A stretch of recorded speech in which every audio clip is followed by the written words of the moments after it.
Good morning, everyone. We welcome you to our Roundtable, Plainfield Christian Science Church Independent. Today is Sunday, October 23rd, 2016. Our subject today is probation after death, the golden text. For now we see through a glass darkly, but then face to face. Now I know in part, but then shall I know, even as also I am known. Beginning this morning, I wanted to mention something I'd started to speak about last week. It was about planting seeds. And what is that, to plant seeds? Spiritual sense of it.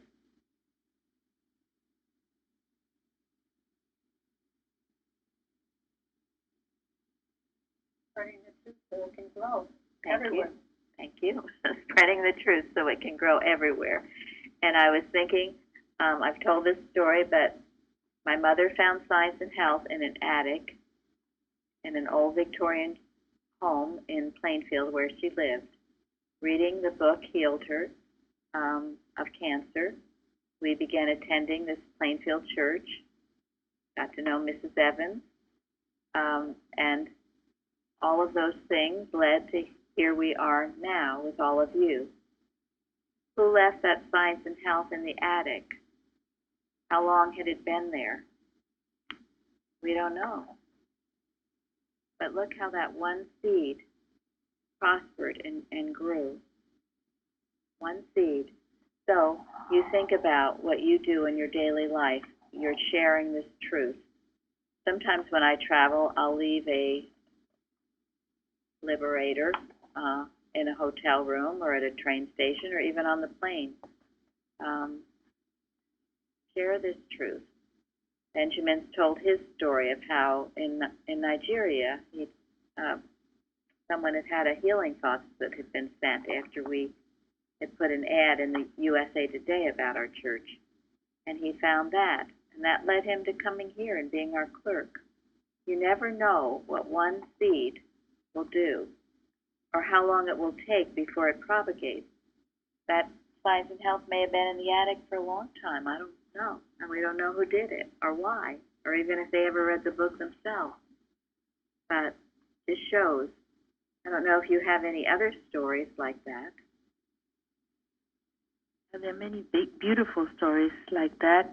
I know of one where this friend of mine said that they didn't even know, were aware of it, that they had a Science and Health in one of their bookcases, and had been there maybe for a long time. It was when one desperate day, she just didn't know what to do, and somehow, the book falls on the floor in the living room, and then that's when she started to actually read it because she was so desperate at that time. So, thank you. I also know of one who said that they saw it was a sentinel actually that they found in the train, and so you never know where the seed might be. That's exactly right. So never get discouraged in any way if you think your things are not coming to fruition. You're not responsible for that. You don't make the apple trees grow. I always think in terms of Johnny Appleseed, who spread apple seeds throughout our country, the United States, and eventually they grew. But it's God that brings the increase. You just be who you are and share that truth. Just as we talked about in the walk to the road, on the road to Emmaus, after they had that conversation with the Christ, they didn't just say, okay, it's time to go to bed. It was a long walk. They went back those whole 2 hours. They walked those whole 2 hours again to spread the news to everyone. Never know what your testimony will do or when that fruit will grow. There was also something Florence and I were talking about. There was someone, I'm not sure who he was, but he made the recommendation that we put Science and Health on YouTube. I mean, I'd never thought about it before. It was a great idea. And I'm not even sure who that person was. And since then, A lot on YouTube. it's been a lot on YouTube. And There we have over 200 subscribers, and we have thousands, tens of thousands of views every month. Various things. Planting a seed, if there ever was one. that is planting a seed. So your suggestions, your contributions are so important. I know those of you who are doing the translating work, we know that people are finding it and reading and sharing. Jacob does a wonderful job in Dutch and with sharing on Facebook. And I know others of you do, Suzanne in French, and Teresa? Teresa in Spanish, Bella in Chinese. So grateful for every one of you who is doing this work and helping us. This is a church of the people, for the people, by the people. We're all important. So, anyone else on that?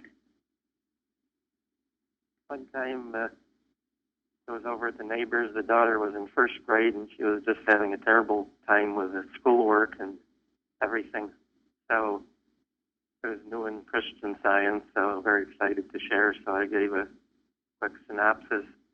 I loaned them a Bible and a Science and Health, and left it at that. And that was in fall. In the middle of winter, the books were returned to me, and they looked like they were never even opened, but I didn't say anything. And then in spring, I stopped by. My neighbor was out puttering around, and he says, "Well, sorry, I got to go." Our daughter did so well in first grade. She's moving on to second grade, and we're going to take her out to dinner tonight. And, just so excited and grateful, and say a thing, but it was great. Well, that you bless them, and how many, as was read recently, or maybe it was Elizabeth wrote a lesson recently about that, about the lepers, and how many came back to give thanks. How many did? One. One of the things that is really important are how many in Christian Science and feel that it hasn't worked for them. And if you talk to them about new ideas, you tell them about Plainville, you tell them about the third edition, you give them the idea to revisit it differently, and they think, well, I never understood the book, and then I drifted away, and it was easier to take medicine, and then when you tell them, but it is easier for you to really look at your book. This new wave business is all, watered down. So why not take, the thought? Very good. Thank you, Sari. Yes. Carpenter writes about that. It's a very tragic thing when someone has found the science, doesn't get the right sense of it, and leaves it. That's sometimes harder to woo them back. So good for you that you are. And this is when you tell them they didn't have the right understanding of it, and that you can get that right understanding here. So it's a wonderful thing to do that, to bring them back. Unfortunately, we see these websites and things that are all about people that have left the science disgruntled. So we will bring them back. That was very helpful to us when we were going through the law case many years ago. Rich Carey would visit, and, because he worked for the BOD in Boston. He was the head of security there, and he blew the trumpet a few times himself and got kicked out for doing that. But, he would console us and inspire us and help us. And one of the things he said was, the board in Boston, they don't know the science. They don't know science. That's why it's become a human political organization. That's why, Zari, your comment, people who become disconnected they've become disconnected to the wrong concept, to the wrong idea of science. They have the right idea, have something to hang on to. In there, I feel that sometimes something is still planted because it seems as though something is calling them back to what is real. I found that a lot with people who maybe grew up with it, went away for years and years. You're right, Florence. I mean, the truth is within each one of us. I mean, it is natural. Nobody can resist the truth. They may try for a while. You're right. The truth keeps calling. And the Good Shepherd we read about in the Bible, the Christ, he keeps calling and seeking out his own. So never give up on anyone. Yes, never give up on anyone. You never know when what you have to say will bring them back. Right? I think those that wander away, it's a form of protection for them too, because they're perceptive enough to see that this is not the real Christian science. And then to develop the right concept of Christian science can be difficult on one's own. And coming to a place like Plainfield, the only one that I know of, that's spirit is there and the teaching is there, and that's a good place to send people. Thank you, Mike. That's true, and I tell that to people whose children have been raised in the organization and they're turned off by it. That's a good thing. Good for them. They have enough spiritual sense not to reject it. That's a good thing. But then you have to fill the void with what is true. And what is true is so natural and right. And when you get that in your own heart, I mean, I feel, and I even tell people, you would be crazy not to want this. It's so wondrous. I came into Christian Science when I was grown, and but it never worked for me, and I had practitioners. I had practitioners who considered me just unteachable. I mean, they were sort of a little scornful of me. But I kept on and on and on because the book was telling the truth. I knew that. And then I'm so grateful for the internet. I'm just so grateful. I can't get over it because I found Plainfield. We are grateful, too, that you did. And I just found that astounding. And I've heard that from other people, that in the organization, they were not welcome, or they just they ask too many questions or ask questions that can't be answered. Sometimes that not that you're not teachable, you're just asking questions they can't answer. I guess. No, and that should not be, because between Science and Health and ProseWorks, I don't believe that there is any question that is not answered. No, and that's the truth about, I mean, the book, once one has the book, if you really read it, I mean, you know it's the truth. And so I just kept putting in things on the internet, you know, just desperately. Good for you, Fairly, and you came, and look what a blessing you've been here. And all of you are that way, coming in from various routes, but we're so grateful for everyone. And that's a good example of the power of persistence. Yes. It's like the man Kept knocking. kept knocking on the door, and his neighbor finally opened in the middle of the night. And it wasn't because he was a friend, it was because of his importunity. Yes.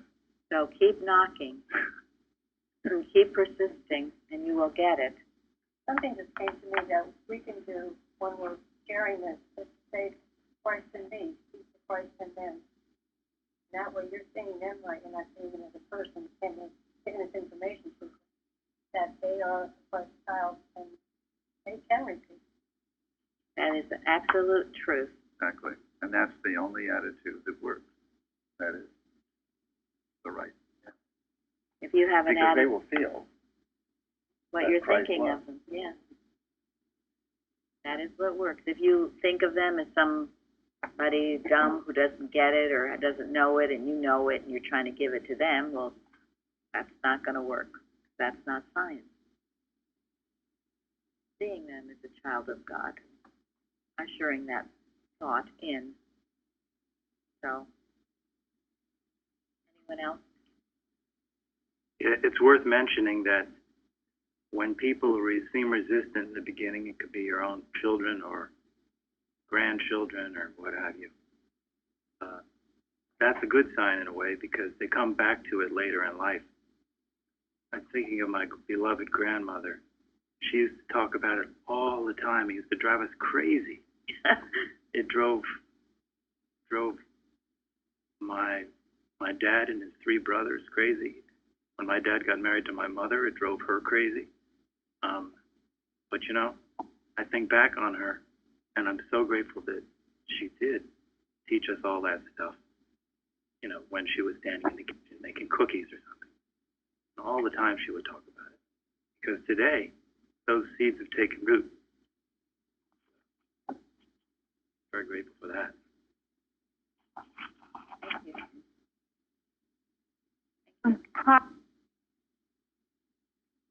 Someone speaking? Hi, this is Debbie from Virginia, and I'm grateful for the Plainfield Church because I feel so much unity there and so much spirit, and I just wasn't feeling that in the local. It just seemed to be, maybe it was just me, but it just wasn't so vibrant. It wasn't so present as it is with you all, and I'm grateful. Thank you for everything. Thank you. And for these roundtables, because I never got to go to Sunday school, and these are like Sunday school. Yeah, it's really wonderful, isn't it, to have this for those of those of us who didn't quite get out of Sunday school, but we should, or didn't go. But that's what you're feeling is. Remember when Jesus said, "When two or three are gathered together in my name." What does that mean? His nature. In nature, in his essence, in his spirit. Right. All having the same mind as him. We should all be striving for. And when we do, there's a unity that nothing can break. It's a unity that can accomplish anything. Remarkable. When we hear the reports at our corporate meetings of what gets accomplished in this church, sometimes we're just in awe of what God is doing here, and it's because of that unity. Thank you, Betty. Okay, we will go into science and health. Thank you, Shahida, for our Bible study yesterday. I'd like to start actually with the last citation in science and health, and it was Florence who wrote about it. Florence, can you read it, or do you all have your lesson? That's the 15th citation. Yes. If the belief in death were obliterated and the understanding obtained that there is no death, this would be a tree of life, known by its fruits. Man should renew his energies and endeavors and see the folly of hypocrisy, while also learning the necessity of working out his own salvation. When it is learned that disease cannot destroy life, and that mortals are not saved from sin or sickness by death, this understanding will quicken into newness of life. It will master either a desire to die or a dread of the grave, and thus destroy the great fear that besets mortal existence. The relinquishment of all faith in death and also of the fear of its sting would raise the standard of health and morals far beyond its present elevation, and would enable us to hold the banner of Christianity aloft with unflinching faith in God, in life eternal. Thank you. And what did you write on the forum, or someone can read it, or otherwise, Florence, if you can remember? I don't have it, but it was about this, when it is learned that disease cannot destroy life. Yeah. If somebody has it. Linda? Have a good cough, it's okay. Okay. Okay, so I'm going to read what Florence wrote. To gain more understanding of this truth is real progress. It begins to lessen some of the fear underlying sickness, that which renders us helpless and keeps us in bondage.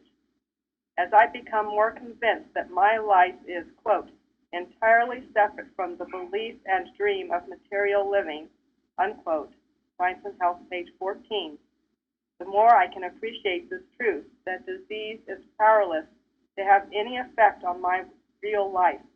This gives a freeing joy, a sense of the promised freedom of the truth of life in God revealed. Thank you. Lars, you want to speak to it anymore? Well, I think, more and more I see that is this separation from mortal sense of living, of life, that brings the conviction that my life is spiritual. It is God reflected. It's God in action. As Prince Neil Young says, man is God in action. So that it's entirely separate from all these claims that come, be it a physical manifestation or depression or whatever itself. It's entirely separate. I love that sentence from Mrs. Eddy. I've used it a lot. It's entirely separate, and that I must know. So that's why I wrote on this one. It's wonderful, and it's something all of us have to understand this. And this is why we don't spend a lot of time researching the body and physical symptoms and all of this stuff. Our life is not in this human body. Our life is in God. And in that, we do have a body. God created a body, and it's spiritual and it's perfect. And this is why I wrote further on that thought. You declare every morning, God is life. God is my life. God is the only pure and perfect life. And then, of course, God is mind. God is my mind. God is the only pure and perfect mind. But you get into the sense your life is in God. And if you're doing his work and being, as Florence said, his reflection, his expression, he's going to keep you here in good running order, too. Why would a good God not do that? When And you're I think finished, sorry. and when you finish what you're supposed to do here, you'll keep doing it somewhere else. And I think to what, sorry. Go ahead. No, I think to what Mary said yesterday about obedience, I think I had to come to that, it just make my mind, am I going to obey this, what Mrs. Eddy is saying, that my life is separate from all this, or am I going to continue to, accept all these things, admit them, and then try to use the truth to heal them? Yeah. It does not work. And you will find the more you think of God, the more you focus on your work for God, fill your thought with God, the less you are not going to be thinking about your body and your aches and your pains or this or that. Who has time for that kind of stuff? We don't have time. And you're not going to let, the appearance of problems, whether they're problems in your body or problems in your home or problems in your business, you're not going to let those interfere with what God has for you to do. When you say no to those problems, when you say no, I have work to do for God, the amazing how quickly those problems will disappear. Yeah, we talked about yesterday too that this is the secret, if you so to speak. Whatever comes to prevent you from your expression of God, from your testimony, from whatever you need to do for God that day, whatever comes is an aggressive mental suggestion, an illusion, just for that purpose, to get you to stop your work. And if you see it in that way, it will disappear. I know it because I've proven it over and over. True. Yes, Lawrence, we all have. Yeah, I found it very helpful when I am sick, and it happens. I get sick sometimes. When I am sick, to ask myself, am I too sick to love others, to do a good watch, to express God's love somewhere, somehow? Am I too sick to do that? No. So I better get to work. When I do, I find healing comes fairly quickly.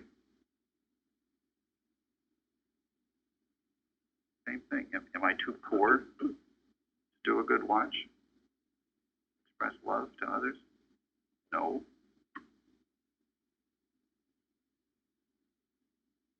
When you give of what you do have, God directs, He does give you more. The law, the principle that governs the universe. And I do those things that please Him, right? Exactly. That makes it easier for me to do it. He gives you everything you need to continue to please Him.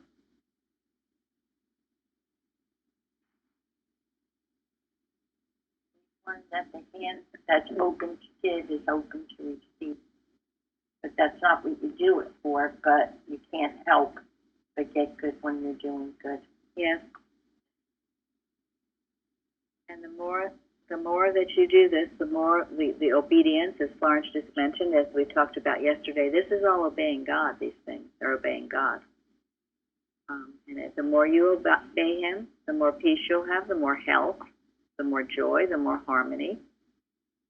It won't mean that your life is without problems. Problems are a good thing, because they bring us closer to God. In fact, read the last paragraph of the watching. Okay.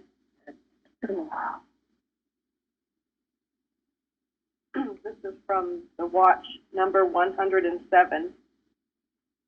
The most deadly thing as far as spiritual growth is concerned is the harmonious state of mortal belief which sees no clouds on the horizon to mar the mesmerism or to startle mortal man out of his mortal dream. Certainly a false peace, serenity, or security in matter must be broken. Mortal man must be shaken out of his complacency. Thank you. Otherwise, he will never make an effort sufficient to throw off mortality or to accomplish anything constructive along spiritual lines. Mrs. Eddy recognized the danger of this ease in error and watched that the students in her home were stirred if necessary, so that there would be no opportunity for apathy. Unless one is progressing as he should under harmony, he should welcome whatever tends to keep him at the peak of spiritual endeavor, even if human sense rebels and cries out to be let alone. Thank you. Anyone here without problems? The real fallacy of the Boston movement was that you were supposed to have no problems, and if you had problems, you weren't demonstrating it. It's a horrible lie, and then it's making this comfort and matter, and that was what I thought was the ideal. And if I wasn't doing it, I was really doing something wrong. Well, you got it too. Yeah. When the problems came up, what followed was the judgment. Yes. Now that is downright cruel. It was. And guilt. And guilt. Yeah. And guilt, yeah. I often wondered why Paul said, I take pleasure in infirmities. I can remember reading that in the Bible, and my first response was, you got to be kidding. But no, he meant it. I take pleasure in infirmities, and this discussion really brings it to light. You know, try that. Try that. Say, whoa, I got this problem. Thank God I've got it. Whoa, I'm going to learn more about God. This is going to be great. You will flip errors intent. Try that. I mean, I've done that, and it really works. Say, oh, great, I got a problem. I can really get into it now. I can see what I can learn more about God. Like the math problem. You have a test. Okay, I'm going to work this out with God, and I'm going to get better and stronger for it. From glory to glory, not from problem to problem. The perspective of not seeing a problem, but seeing the opportunity. Absolutely. I know, I'm grateful that you taught about this before, because I know it's something, well, every week for Wednesday, that reassistance comes up, but to know, oh, it's just a Wednesday thing, just makes me laugh, and then it's not an issue anymore. Yeah, and Jeremy feels it a lot because he would seem to be responsible, although God is responsible for the audio and it going out. And I know the readers sometimes feel it more. Other people who are in key positions, you who testify are going to feel it. When you decide you're going to testify, everything will tell you why not to, and you yes, shouldn't. It will. Every time. Every time it will. So sneaky too. It's so different. And you can't be surprised. And if you just accept it and say, oh, okay, I'm not going to testify tonight, then you're living, or in anything else that you do, if you just accept it and say, okay, well, I just won't do this because it's going to be a little too hard for me. You are living in that dream that Linda just described in the watching point, material harmony. Era doesn't go after a dead duck. It's only when you're working to overcome Era that it's going to try to stop you. But this is where you gain your strength and everything else, when you refuse to be stopped. And this is what probation is all about. It's testing. You grow in truth, you read, proclaim Christian Science, you see the truth, you're going to be tested. Over and over. Until you get it right. Not getting the over and over. So get used to it Yeah. and welcome it. And it feels wonderful to come through to the other side. Feels great. There's nothing more satisfying than passing a test. But it's also beautiful to know that, as Milton Simon says, today's calendar quote, the truth necessary to solve every problem is present right where the problem seems to be. So if we have that thought, then, you can take comfort that God is here. I will know what I should do. Thank you. Yeah. Very good. I was just going to say, this is a good comment for our Wednesday meetings, too, because I felt it pretty consistently, preparing, getting ready for the Wednesday meeting. I feel what Linda has read, how lovely it would be to just sit back and enjoy the pleasure of material existence, instead of breaking through it and working for the service. Because for me, I'm just speaking, this is one of I consider it a very aggressive argument. Wouldn't it be so nice, be so comfortable to just something else I know exactly what's going on. Yeah. Yeah, and just not go to church tonight, or just, relax. What's the big deal? What's the big deal? It'll go on without us. Well, it won't go on without us. Well, it won't. Because everybody's getting the same thought. Everyone's getting the same thought. Yeah. If it That was, will make me feel very guilty, so I couldn't enjoy. Well, That's see, true. well, that shows that you've got a you've got a conscience. Go ahead. if that material life was so wonderful, my former life wouldn't have gone down in flames. Ditto to that. And it starts out feeling reasonable, and what's one service, or what's one, who cares, who matter. And so you do that one, and then it says, well, how about another, and then another, and then, now I'm too embarrassed to come back. I don't want to come back. I haven't been around in a while. That's how it works. Just takes you down that path. There's a story Mrs. Evans used to tell about a woman going into a room with flowers. Oh, yes. Oh, yeah. The woman opened the door, and it was filled with just beautiful, sweet-smelling flowers. And a voice behind her said, "Don't go in there." But she said, "Oh, it smells so wonderful." So she went in, smelled the flowers, and they stung her. So she turned around to go back out. But the flowers were so beautiful that she turned around and went back in. Well, and the voice kept telling her, "Don't go in there." And every time she went back in, the voice got fainter and fainter and fainter. And eventually, she kept going back in. She couldn't hear the voice anymore. When she finally came out, she was a haggard old woman and wished that she had never gone in the first place.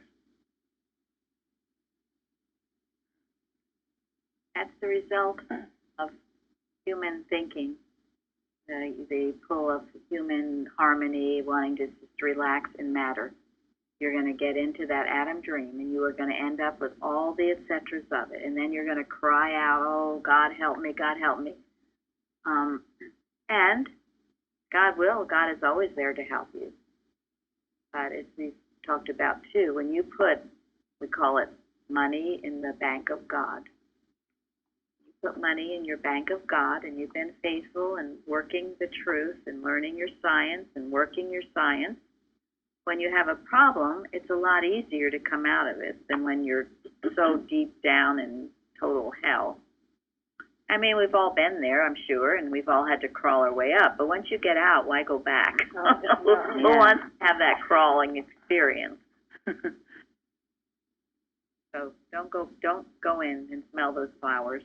They will sting you, and you'll end up in a place you don't want to be. So, go ahead. I have a question. And the question is, Mrs. Eddy says, of course, there's no pleasure in matter, but is there pleasure at all in living? I mean, I'm kind of looking at that or facing that and wondering, because I know it's not all the traps, but it seems like there's kind of those mortal mind traps a lot of places, looking along and okay, no, it's not that, but Well, the word pleasure. The word pleasure. How does that pan out? I mean, how does one kind of deal with that or look at that? The word pleasure can mean different things to different people. There is the so-called pleasure of your nerves feeling good, and then there is the joy that comes from having obeyed God and feeling a confidence about your relationship with God and your love for mankind. And that's the difference between so-called human pains and pleasures and the joy that no man can take from you. Is there pleasure in living? Yes, and it's a joy that can't ever be taken from you. What was it? There was a watching point that Carpenter, his daughter, asked him about that, and what was the answer? Oh, as long as it didn't take you, can enjoy things in life, as long as it does not take you from God. Thank you. God has to be it. Thank you. Yeah, I find I enjoy things much more, Betty, than I ever did now that I have this joy in the Lord. Everything is more beautiful. Everything is just more intense, if you will. It's much more beautiful to see God's creation and to have God within than it ever was when I was seeking out pleasure from the material senses. Florence? No, I mean, if all good comes from God, then we can know that, all real pleasure really is from God. Yes, it is. And the Psalm says that. It was like that story I told about giving the Science and Health and Bible to a neighbor. They didn't recognize, I don't believe, because I haven't signed up Christian Science that I know of, but why I thought it was so great was it gave me this joy, as Gary had described. It didn't come from them. It didn't come from me. It came from knowing that this was God that did that. Because I didn't know anything at that time about Christian Science. I mean, I still don't. There's so much to learn, but the point is, it wasn't that I gave them an illuminating nugget that was Christ or Mary Baker Eddy Light. Simply gave them the books. It was a desire to help, and it was the only thing I knew how to do was to give them books and let them figure it out for themselves. And it was that joy that there really is a God, that I never believed in something that like that existed, because there was no other place it could have come from. That was the joy. Well, your joy was in obedience to God, which is pleasing Him, which is, yes, you're never alone because you do all things that please Him. That's the joy in obedience. But this is an old fallacy of the devil, that getting to know God or being, quote, religious, unquote, is no fun. You're not going to have any fun anymore. That's just an old ploy of probably one of Satan's lies, one of the 9 lies. And the opposite is the truth. That is just a lie. And anyone who's indulged, as we talked about with the lies of Satan, you indulge in those lies, doesn't lead to happiness. It leads to misery. Yes. So that shouldn't fool you as you're moving on in the truth. They say the joy of the Lord is the beginning of wisdom. Yes, and at thy right hand there are pleasures forevermore. Forevermore. Put that in your being. The joy of the Lord is your strength. Yes. God is life, and life is living. You know, being sad is not living. Joyous is living. Joy is living. And Big Nell Young says if you're not having a good time practicing Christian Science, you what? Practicing not doing it. Practicing Christian Science. You are not handling the suggestions. You are not doing it. So if you're miserable and not having a good time, you're not practicing science. And the people that I know, that was one thing refreshing about Mrs. Evans. She'd laugh. She had a good time in life. She enjoyed life. So did Rich Carey. Real Christian scientists enjoy life. There, at thy right hand there are pleasures forevermore. And those pleasures you don't lose. You don't lose. They're permanent because they're in and of God. And you bring joy to those around you as well. Yes, you do. Because the temptation would be, well, if I just get a nice bottle of wine or something, that's real pleasure. If I go, well, you know, the sexual thing, but, you know, right. It's all false pleasures. Right, it's the cart before the horse. Yeah, I mean, God first, and whatever you need, whatever is right for you, will follow when you seek God in His righteousness first. That's why when the enjoyment comes, you can't ever lose it because God brought it to you. You'll also know if something is pulling you away. You know, if it's getting out of hand, or if there's something wrong with what you're doing, that you're losing your sense of God. You'll know it, and like Fairley said, your conscience, you won't feel comfortable anymore, and you'll realize something's not right, and it brings you back to God. You've had enough. You're out somewhere, and you've had enough. Enough's enough. Come back. So there's some kind of a safety thing within you, the 91st Psalm, that keeps you in the secret place of the Most High and keeps you from getting far from God. Because as Shardy said in that watching point, what did you say? The pleasure is what? Yeah, you said it. You said it. Well, in the watching point, it was what Gilbert. It was Yeah, go ahead then, Linda. You read it. No, you read it. You said it, Shardy. But You didn't say it perfectly, Shardy, but I will read it. And just if you want to look it up, it's Watch 465. Once his daughter asked Gilbert Carpenter if it was wrong for Christian Scientists to have fun. He said, never do anything along the line of pleasure that so submerges your demonstrating thought that you do not have it instantly available if there arises a need for it. Some pleasure is legitimate if it does not rob us of our working thought or dull our appetite for God. Thank you. That's the test. I think the citation 13, part of it might address this.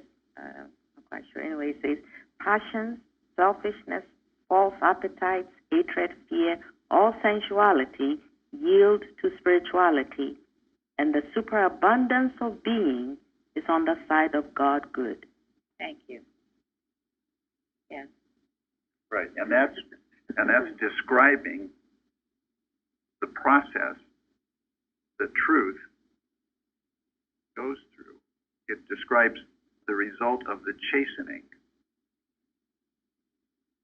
Truth makes, and in the sentence before that, truth makes a new creature. So this is what truth does.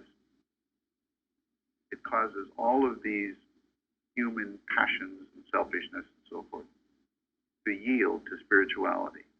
And that's why God chastens us. Yeah, and that's why trials are proofs of God's care, and we can embrace them because we'll learn more from it. And to keep it going back to this probation after death, so we have these tests, we have these times, testing times, and as Bruce wrote on the forum, the problems are not what? Problems, but opportunities.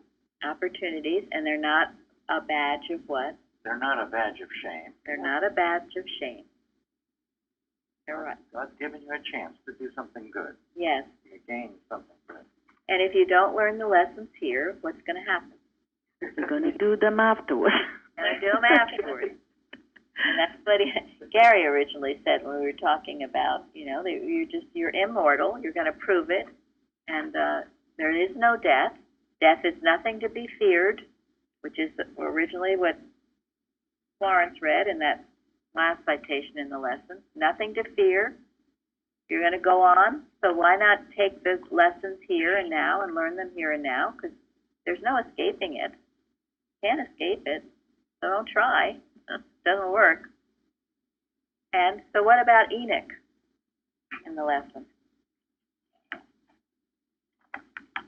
He was so clear he didn't have to go through the state of death. Yes. He walked out. We've heard others. We have felt Carpenter. We've heard Carpenter. I've told you that story. He sat by a window. He asked either his wife or his person in his home to get him a cup of tea, and when they came back, the window was open, and Carpenter had passed. I think Eustace went the same way. A lot of the greats, certainly Mrs. Eddy did. She knew. Remember, she wrote, what did she write? God is my life. She told people to stop working for her. She knew she was ready to go. She went. Of Jesus, who didn't even leave a body behind. There was nothing even left behind. Like Enoch.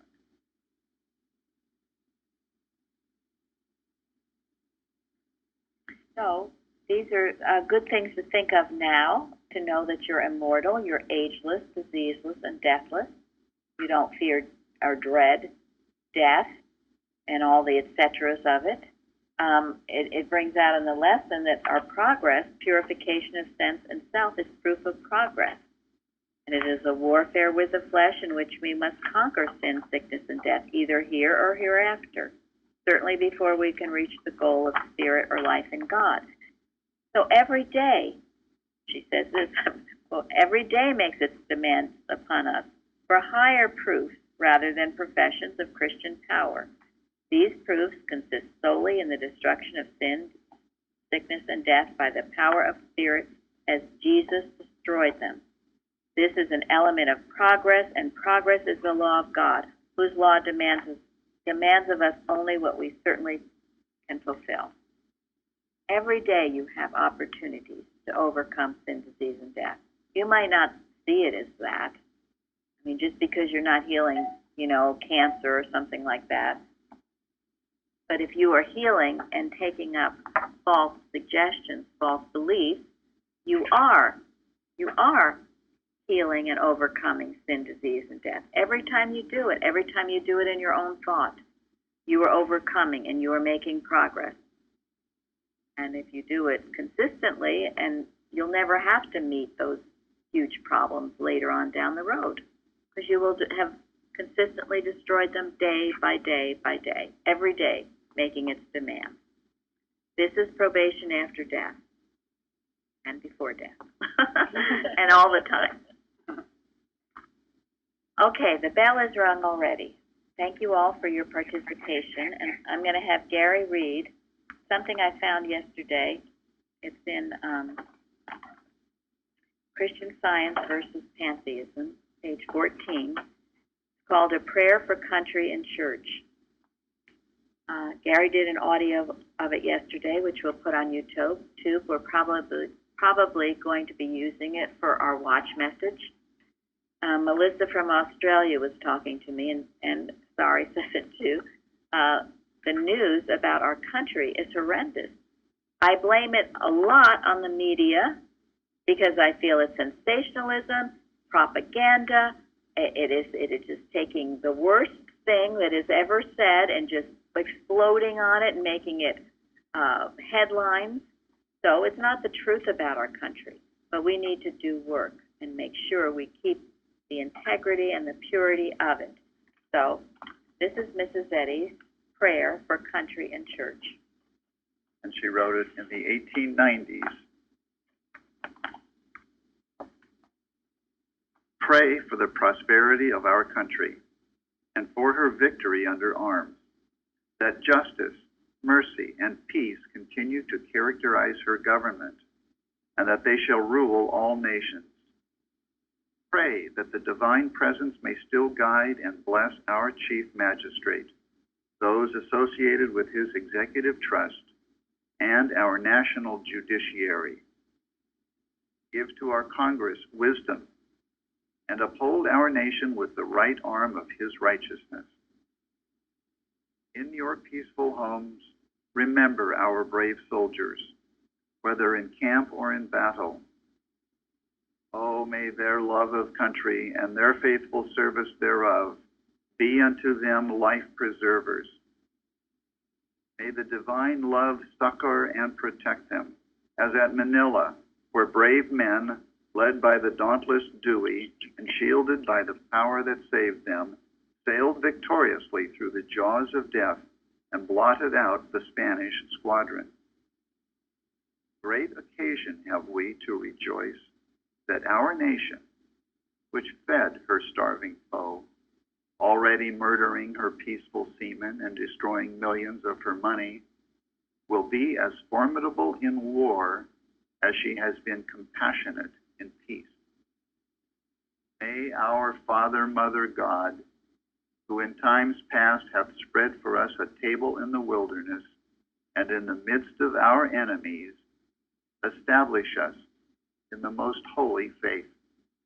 Plant our feet firmly on truth, the rock of Christ, the substance of things hoped for, and fill us with the life and understanding of God and goodwill towards men. Mary Baker Eddy. Amen. So we will go forward now with a powerful service and everyone in God's care. Thank you. Thank you. Thank you all. Thank you all. Thank you.